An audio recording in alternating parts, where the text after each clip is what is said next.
Pakistan super league season 9 میں لاہور قلندرز کو آج دوسرے میچ میں بھی شکست ہوئی اور لاہوریوں کے دل جو ہیں وہ بہت دکھے ہیں اس شکست سے، کیونکہ 2 دفعہ کی دفاعی چیمپئن لاسٹ 2 کنزیکٹیو ٹائٹل انہوں نے اپنے نام کیے۔ اب آل آف سڈن ایسا کیا ہو گیا کہ لاہور قلندرز جو ہے ان کی جو بولنگ اسپیشلی جو دنیا کی لیگ کرکٹ میں سب سے بہتر بولنگ کنسیڈر ہوتی تھی لاسٹ سیزن تک، آل آف سڈن جو ہے وہ کیا ایسا ہو گیا کہ لگ اس طرح سے رہا ہے کہ دونوں میچز میں اچھا سکور لاہور قلندرز نے بورڈ پہ سجایا تھا، لیکن جو ہے دونوں میچز میں آسانی سے دونوں ٹیموں نے پہلے میچ میں اسلام آباد یونائٹڈ نے 195 چیز کرنے تھے، آج جو ہے کوئٹہ گلیڈیٹر نے 188 چیز کرنے، تو دونوں میچ میں جو ہے وہ بڑی آسانی سے میچز جیتے گئے لاہور قلندرز کی اس بولنگ کے اگینسٹ۔ میں نے جیسے ویڈیو کے سٹارٹ میں بھی بتایا کہ یہ والا جو سیزن ہے یہ ڈرونے خواب کی طرح جو ہے وہ لاہور قلندرز کے لیے ثابت ہونے والا ہے۔ راشد خان جو تھے وہ ایک کی بولر تھے اس بولنگ اٹیک میں، اور لاسٹ ایئر تک اگر بات کریں تو شاہین شاہ افریدی، حارث رؤف، زمان خان ایمرجنگ میں کھیلتے تھے، اور جس طریقے کی فارم حارث رؤف کی T20 میں تھی، جس طریقے کی فارم میں شاہین شاہ افریدی لاسٹ ایئر تک تھے، نئے بول سے جتنے وہ افیکٹو تھے، انجری کے بعد سے وہ ویسے افیکٹو نہیں رہے، تو یہ آن دا کارڈ تھا کہ لاہور قلندرز کے لیے جو مصیبتیں مشکلیں ہیں وہ اس سیزن میں زیادہ ہونے والی ہیں، اور وہ یہ 2 میچوں میں ہم نے دیکھا۔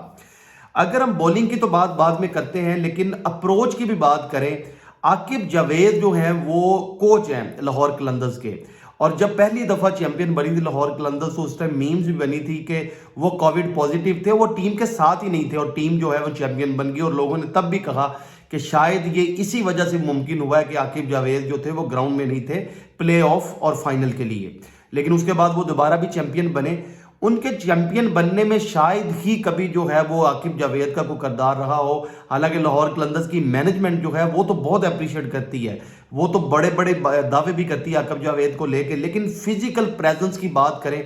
اب میں نے اس PSL سیزن سے پہلے جو ہے وہ ساری ٹیمز کے پریکٹس سیشن کور کیے، لیکن میں نے جو ہے عاقب جاوید کو ایک دفعہ بھی گراؤنڈ کے اندر جو ہے وہ ٹیم کے ساتھ پریکٹس کرواتے یا کرتے یا بتاتے کسی ایک انڈیویجول کے ساتھ میں نے نہیں دیکھا کہ کبھی بھی وہ گراؤنڈ کے اندر آئے ہوں، ایون کہ اب بھی جب ہر ٹیم کے جو ہے وہ کوچز جو ہیں وہ بیفور جو گیم کا سٹارٹ ہونے سے پہلے سارے آگے میٹنگز بھی کر رہے ہوتے ہیں، بولرز کے ساتھ باتیں کر رہے ہوتے ہیں، بیٹسمینوں کے ساتھ۔ عاقب جاوید جو ہے وہ ان کے اسسٹنٹ کوچ جو کہ لاہور قلندرز کے 2 کوچز ہیں اس ٹائم، ریاض افریدی جو شاہین شاہ افریدی کے بھائی ہیں، اور وقاص جو ہیں وہ ان کے بولنگ کوچ ہیں، تو وہ دونوں جو ہے پھر بھی جو ہے وہ پلیئرز کے ساتھ نظر آتے ہیں۔ عاقب جاوید جو ٹی وی پہ بیٹھ کے بہت بڑے بڑے دعوے بھی کرتے ہیں، بڑی بڑی باتیں بھی کرتے ہیں، عاقب جاوید کی کوئی پریزنس نہیں ہے، وہ شاید سوچتے ہیں کہ ان کی جو ٹیم ہے لاہور قلندرز کی اگر بات کریں تو یہ شاید اس طریقے سے آرگنائز طریقے سے رن نہیں کرتی فرینچائز جیسے باقی ٹیمز، اگر میں اسلام آباد کی بات کروں، ملتان کی بات کروں، کوئٹہ کی بات کروں، وہ کرکٹ پہ زیادہ فوکس کرتے ہیں، لیکن لاہور قلندرز کی انفارچونیٹلی سب سے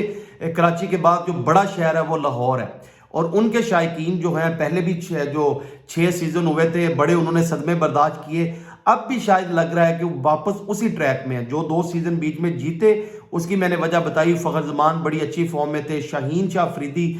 3-4 سیزن کھیلتے ہوئے آئے اور وہ ان کی بیسٹ کرکٹ تھی جو 2 سال میں چیمپئن بنے وہ۔ اس کے بعد ہم بات کریں حارث رؤف، وہ بڑی اچھی فارم میں تھے، زمان خان ایمرجنگ میں کھیلتے تھے۔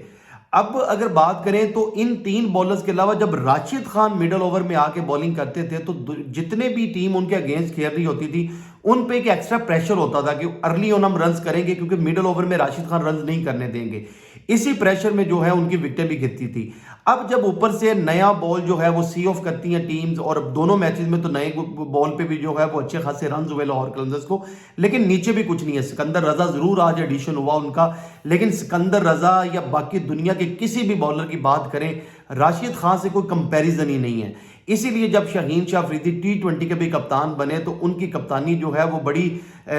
جو ہے وہ فلوز نظر آئے، بڑی ان پہ باتیں ہوئیں، تو ہم نے تب بھی بولا تھا کہ شاہین شاہ افریدی جب پاکستان کی کپتانی کریں گے تو مڈل آرڈر میں ان کے پاس جو ہے لاہور قلندرز کی طرح راشد خان نہیں ہوں گے، مڈل آرڈر میں ان کے پاس شاداب ہوں گے یا اسامہ میر ہوں گے یا نواز ہوں گے۔ وہ چیز جو ہے ان کی پاکستان پہ بھی کپتانی میں ثابت ہوئی، اب جو ہے وہ راشد خان کے بغیر یہ بولنگ اٹیک بھی جو ہے وہ بری طرح ایکسپوز ہوا ہے۔ اگر آپ بات کریں جیسے میں نے پہلے یہ بھی بولا ہے عاقب جاوید کا، تو عاقب جوید جو ہیں بڑی ٹریجڈی ہے، یہ اتنی بڑی جو ہے وہ لیگ میں ایک اتنی بڑی فرنچائز کے جو کوچ ہیں ان کی کوئی پریزنس ہی نہیں ہے، وہ گراؤنڈ تک نہیں آتے، تو وہ کس طریقے سے جو ہے وہ ٹیم چلتی ہے، یہ پہلے بھی اللہ توکل چلتی تھی اور اب بھی شاید لگ رہا ہے کہ فیوچر میں بھی جیسے کچھ پلیئرز ان کے ہیں، ان کی لک ہے لاہور قلندرز کی، جیسے جہانداد خان کا اس دفعہ جو آج انہوں نے کھیلا، شاید لگ رہا ہے یہ بہت قبل از وقت کہنا ہے کہ ایک ینگسٹر کا جو ہے وہ اور انڈر پاکستان میں جو مسنگ ایلیمنٹ لگ رہا ہے بڑے عرصے سے، جہانداد خان نے جس طریقے کی بیٹنگ کی، انڈر پریشر بیٹنگ کی آ کے، اور بولنگ میں انہوں نے بہت اچھی کی کمپیریٹیولی، اگر آپ شاہین اور ایون حارث سے بھی کمپیئر کریں تو انہوں نے دونوں میچز میں بہتر بولنگ کی۔ لیکن آج کے میچ کی اگر بات کریں تو آج کے میچ کے ریئل ہیرو تھے وہ خواجہ نافع تھے۔ یہ کراچی میں جو ہے وہ پیدا ہوئے، کراچی میں لیگ کرکٹ سے انہوں نے سٹارٹ کیا، جو رمضان کرکٹ ہوتی اسپیشلی، اس میں جو ہے یہ سوشل میڈیا پہ ان کی کچھ ویڈیوز وائرل ہوئی، ان کی نو لک شاٹ اور یہ وہ کھیلتے ہوئے، اس کے بعد یہ لائم لائٹ میں آئے۔ ان کے پروفیشنل کریئر کی ابھی تک بات کرو تو انہوں نے صرف 9 میچز ہی کھیلے اکراس آل فارمیٹ، لیکن اس میں جو ہے ان کی ہارڈلی 2 دفعہ، ایک دفعہ ان کا 29 ہائیسٹ رنز تھے آج کی اننگ سے پہلے، اور دوسرا ان کا ہائیسٹ رنز تھے وہ 13 تھے۔ آپ اس سے اندازہ لگا لیں کہ اس کے علاوہ ان کا کوئی پروفیشنل کریئر تھا ہی نہیں، لیکن جس طریقے کی انڈر پریشر آج انہوں نے بیٹنگ کی، اور لاہور قلندرز کی بولنگ کو ہم جتنا بھی کریٹیسائز کریں، لیکن یہ ورلڈ سٹیج پہ انہوں نے ثابت کیا ہوا ہے۔ شاہین شاہ افریدی کی بات کریں یا حارث رؤف کی بات کریں یا سکندر رضا کی بھی ہم بات کریں، ان کے اگینسٹ آ کے اس طریقے کی بیٹنگ کرنا اور بڑے ٹوٹل کو جو ہے وہ چیز کرنا، اور اس وقت بھی چیز کرنا جب دوسرے اینڈ سے جو تھی وہ کوئٹہ گلیڈیٹر کی وکٹیں بھی گر رہی تھی۔ تو اگر اس میچ کی اگر ہم پوزیٹیو بات کریں تو خواجہ نافع کا میں نے بولا، اور دوسرے تھے جہانداد خان لاہور قلندرز کے لیے۔ ابھی لاہور قلندرز کا سفر تو ختم نہیں ہوا، ابھی 7 میچز لاہور قلندرز اور کھیلے گی، اور وہ اپنا ٹوٹل 10 میچ کھیلنے ہیں تو 8 میچز اور کھیلے گی لاہور قلندرز۔ تو ان کے پوائنٹ آف ویو سے یہی ہے کہ وہ یہی ایکسپیکٹ کریں گے کہ آگے چل کے جو ہے وہ اس سے بہتر پرفارم کریں، کیونکہ لاہور میں بہت میسیو کراؤڈ ان کو سپورٹ کرنے آتا ہے۔